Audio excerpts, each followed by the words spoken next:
do we understand this president and his time in office?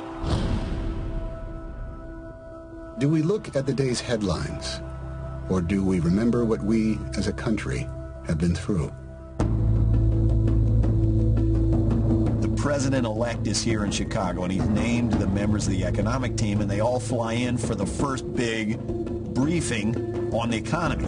What was described in that meeting was an economic crisis beyond anything anybody had imagined.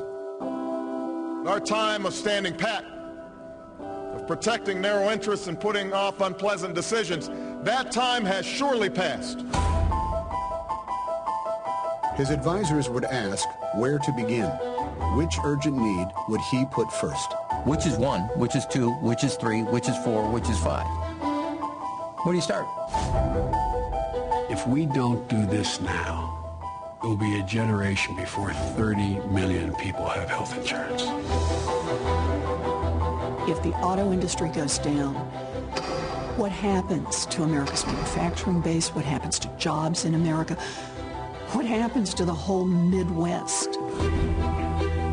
The entire national security apparatus was in that room. And now we had to make a decision, go or not go.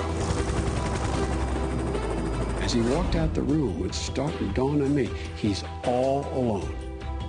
This is his decision, and nobody is standing there with him.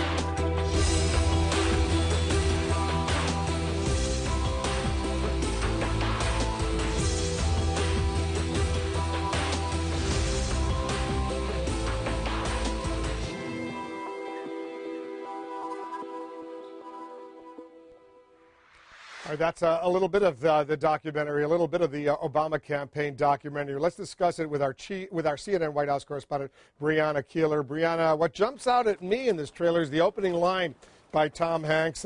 Do we look at the day's headlines, or do we remember what we as a country have been through? Is the campaign really worried that all the day-to-day headlines are really going to drag down the prospects of the president getting himself reelected?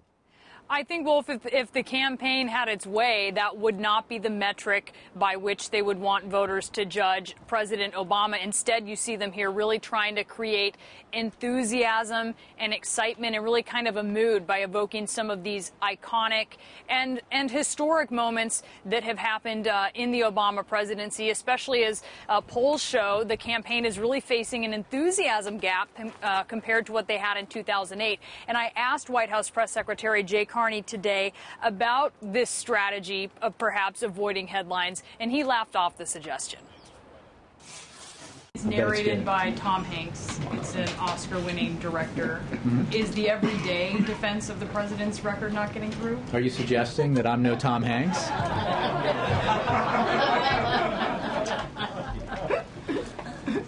I would refer you to the campaign. I think as a matter of broad principle, as someone in the communications business, as you are, that we take advantage of every opportunity we can to explain the president's policies, explain his positions, describe his vision for the country moving forward. And that would apply both as I discuss those matters of policy from here, and I'm sure, not speaking for the campaign, but I'm just taking a wild guess here, that I'm sure that's the approach they take. So Jay Carney joking there about the approach, Wolf, but some Republicans certainly aren't. A spokeswoman for the RNC saying voters don't need a movie trailer or a documentary to learn about the president's records, blaming him for unemployment, the unemployment rate, the national debt, and for high gas prices, Wolf.